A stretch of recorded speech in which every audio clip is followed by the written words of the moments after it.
everyone, welcome to my channel Goddess of Healing. And today we are going to talk about what is Vata and why is it windy. Now, if you have gone through my previous videos, I have explained each element, which is like the building blocks of the universe. You know, the 5 elements are the basic elements which are spread out through the universe and everything that you see around us and inside you. So that if you understand each of the element, you understand their function.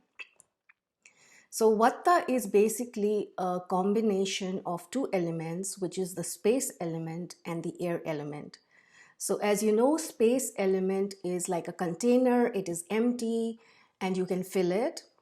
And the air element is responsible for movement. So basically, Vata is the core cause of force behind movement.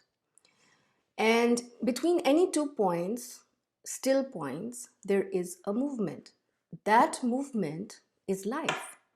So there are 2 ways that humans are Vata, or even animals. The one is that you are born with the constitution of Vata, and the second is your lifestyle or what you do to yourself. Like you can eat or live a lifestyle which increases or decreases Vata. Basically, what I'm talking about is the elements, it's broken up into the elements, and some elements will increase the Vata force and some will decrease it. So let us first understand what is Vata. As I said, it is composed of space and air. So Vata will go wherever there is space and fill it and move it. And that's how the body moves. Now, if you want to see how the body moves and all the movements responsible for the upkeep of the body, you will realize that for every breath, there is movement in the lungs, the heartbeat is always moving, the blood is always moving. Then when you digest, your food has to move. Then when you are eliminating, it has to come out as urine or stool. And when you're thinking, then there is movement. Since from the time you are born till the time you die, there is movement. And Vata is responsible for this movement. So, movement is good and we all need it. But the problem is, what happens if there is too much movement? That is the issue. Because we need movement. Without movement, you cannot live. But what if you breathe so fast that you start feeling dizzy and you can't even get the breath into your lungs because you're so like traumatized or angry or something like that? That means you are moving too much. Or if you slow down your breath, then the breath starts going deeper and deeper inside you.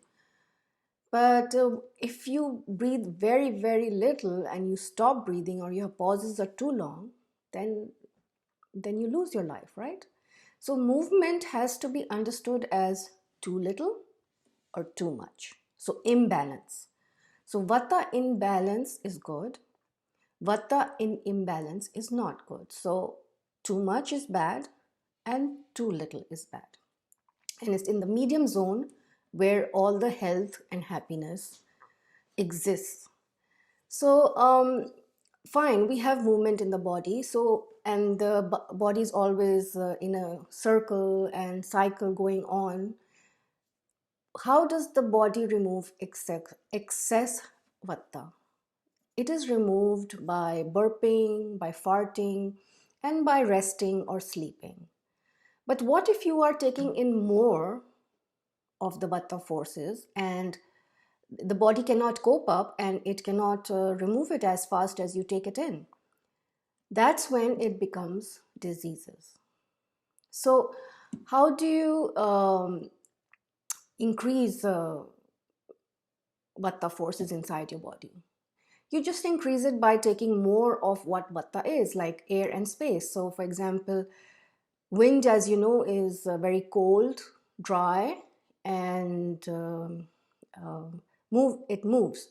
So, like if you want to dry out your clothes or you want to put the vegetables outside, leave it in the wind, they will dry out, right? So, the same thing will happen to your body. If you eat too much dry food like popcorn, chips, or cold foods like iced water or salads, or you're always moving, always thinking, always doing vigorous exercise, or you're always traveling, it's too much movement, then the Vata forces are building more and more inside your body, and it's not able to expel it unless you take special measures.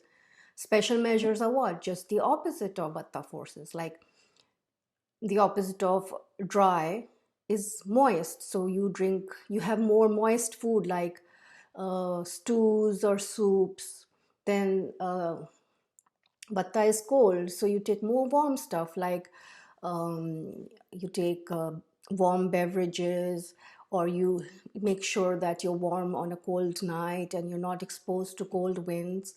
And then stillness. So the more you rest and the more you meditate and the more relaxed you are, then the Vata calms down. And this cannot be just 1 day or 2 days, it has to be a lifestyle.